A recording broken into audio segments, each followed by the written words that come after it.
ಕೊಂಡ ಹಿರಿಯ ರಾಜಕಾರಣಿ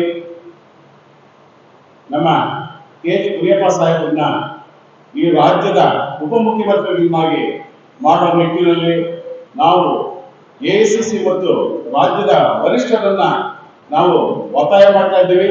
ಹಾಗೇನೆ ಮನವಿಯನ್ನು ಸಹ ಸಲ್ಲಿಸ್ತಾ ಇದ್ದೀವಿ.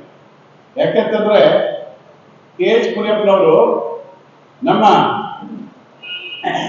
ರಾಷ್ಟ್ರದ ಇತಿಹಾಸ ಕಂಡ ಹಸಿರಿನ ಹರಿಕಾರ ಶ್ರೀ ಜಗಜೀವನ್ ರಾಮ್ರವರು ಆ ಸಮುದಾಯದಿಂದ ಬಂದು ಒಂದು ಸಾಮಾಜಿಕ ನ್ಯಾಯದ ಅಡಿಯಲ್ಲಿ ಈ ದೇಶದ ಉಪ ಪ್ರಧಾನಿಯಾಗಿದ್ದರು. ನಾವು ಇವತ್ತಿನ ದಿನ ಅದೇ ಸಮಾಜದಿಂದ ಬಂದಿರತಕ್ಕಂತಹ ಎಸ್ಸಿ ಲೆಫ್ಟ್ ಎಡ ಆ ಒಂದು ಸಮುದಾಯದಿಂದ ಬಂದಿರತಕ್ಕಂತಹ ನಮ್ಮ ಶ್ರೀ ಕೆ.ಎಚ್. ಮುನಿಯಪ್ಪಾಜಿ ಅವರನ್ನ ಈ ರಾಜ್ಯದ ಉಪಮುಖ್ಯಮಂತ್ರಿಗಳನ್ನಾಗಿ ಮಾಡಬೇಕಂತ ಹೇಳ್ಬಿಟ್ಟು ನಾವು ಈ ಮೂಲಕ ಪತ್ರಿಕಾಗೋಷ್ಠಿಯ ಮೂಲಕ ಎಲ್ಲ ವರಿಷ್ಠರನ್ನು ನಾವು ಮನವಿ ಮಾಡ್ತಾ ಇದ್ದೀವಿ.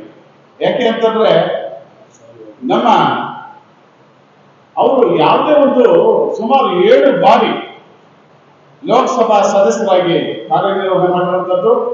ಆ ಲೋಕಸಭೆಯ ಸದಸ್ಯರಾಗಿದ್ದಾಗ 2 ಬಾರಿ 2 ಅವಧಿಯಲ್ಲಿ UPA 1 ಮತ್ತು UPA 2ರಲ್ಲಿ ಮನಮೋಹನ್ ಸಿಂಗ್ ಅವರ ಒಂದು ಪ್ರಧಾನಮಂತ್ರಿತ್ವದಲ್ಲಿ ಅವರು ಮಂತ್ರಿಗಳಾಗಿ ಕೆಲಸ ಮಾಡ್ತಿರ್ತಕ್ಕಂಥದ್ದು. ಮೊದಲು ಹೆದ್ದಾರಿ ಸಚಿವರಾಗಿ ಮತ್ತು ಹೆದ್ದಾರಿ ಸಚಿವರಾಗಿ ಕಾರ್ಯನಿರ್ವಹಣೆ ಮಾಡುವಂತದ್ದು.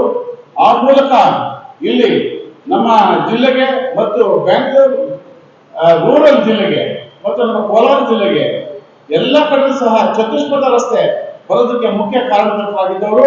ತನ್ಮೂಲಕ ಇವತ್ತಿನ ದಿನ ಇಲ್ಲಿ ಕೈಗಾರಿಕೆಗಳು ಬಂದಿರುವಂತದ್ದು, ಹಾಗೆ ಈ ಒಂದು ಆರ್ಥಿಕತೆ ಬೆಳೆದಿರುವಂತದ್ದು, ಜನಗಳಿಗೆ ಉದ್ಯೋಗ ಸಿಕ್ಕಿರುವಂತದ್ದು, ಯುವಕರಿಗೆ ಇದೊಂದು ದೊಡ್ಡ ಒಂದು ಹೆಗ್ಗುರುತು ಕೆ.ಎಚ್. ಮುನಿಯಪ್ಪ ಸಾಹೇಬರು. ಹಾಗೇನೆ ಅವರು ರೈಲ್ವೆ ಮಂತ್ರಿಗಳಾಗಿ UPA 2ರಲ್ಲಿ ರೈಲ್ವೆ ಮಂತ್ರಿಗಳಾಗಿ ಅವರು ಕಾರ್ಯನಿರ್ವಹಣೆ ಮಾಡುವಂತದ್ದು. ನಮ್ಮ ಜಿಲ್ಲೆಗೆ ಒಂದು ರೈಲ್ವೆ ಕೋಚ್ ಫ್ಯಾಕ್ಟರಿ ಅವರು ಆಹಾರ ಮಂತ್ರಿಗಳಾಗಿ ಸೇವೆ ಸಲ್ಲಿಸಿರ್ತಕ್ಕಂಥದ್ದು. ಅವ್ರಿಗೆ ಯಾವುದೇ ಒಂದು ಖಾತೆ ಕೊಟ್ಟರು ಸಹ ಸಮರ್ಪಕವಾಗಿ ನಿಭಾಯಿಸಿಕೊಳ್ಳುವಂತಹ ಒಂದು ಖ್ಯಾತಿ, ತನ್ನದೇ ಆದಂತಹ ಇಲಾಖೆಯಲ್ಲಿ ಒಂದು ಛಾಪು ಮೂಡಿಸಿದಂತಹ ದೊಡ್ಡ ವ್ಯಕ್ತಿತ್ವ ಕೆ.ಎಚ್. ಮುನಿಯಪ್ಪಾಜಿ ಅವರು. ಎಲ್ಲಾ ವರ್ಗದ ಎಲ್ಲಾ ಸಮುದಾಯದ ನಾಯಕರ ಪ್ರೀತಿ ವಿಶ್ವಾಸ ಗಳಿಸುವಂತದ್ದು, ಈ ರಾಜ್ಯದ ಮತ್ತು ರಾಷ್ಟ್ರದ ಎಲ್ಲಾ ಸಮುದಾಯಗಳ ಜೊತೆ ಅವ್ರ ಜೊತೆ ಇರುವಂತದ್ದು. ಇದು ದೊಡ್ಡ ಒಂದು ಅವರ ಒಂದು ವ್ಯಕ್ತಿತ್ವಕ್ಕೆ ಒಂದು ದೊಡ್ಡ ಮೆರುಗು ಕೊಡುವಂತ ವಿಚಾರ ಅಂತ ಈ ಮೂಲಕ ಹೇಳಕ್ ಇಷ್ಟಪಡ್ತಾ ಇದ್ದೀವಿ.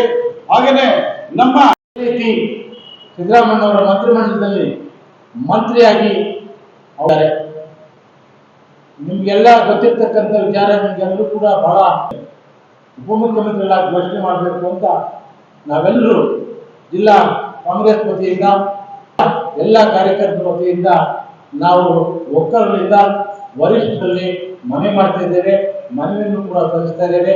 ಕೆ.ಎಚ್. ಮುನಿಯಪ್ಪ ಅನುಭವಿ ರಾಜಕಾರಣಿಯನ್ನ, ಅನುಭವಿ ಮುತ್ಸದ್ದಿಯನ್ನ 3 ವರ್ಷಗಳಿಂದ ಅವರು ನಡ್ಕೊಂಡಂತ ರೀತಿ ಎಲ್ಲರೂ ಕೂಡ ಗೊತ್ತಿರ್ತಕ್ಕಂಥ ವಿಚಾರವೇ. ಅದು ಮನವಿ ಮಾಡ್ತಾ ಇದ್ದೀವಿ. ಜೊತೆಗೆ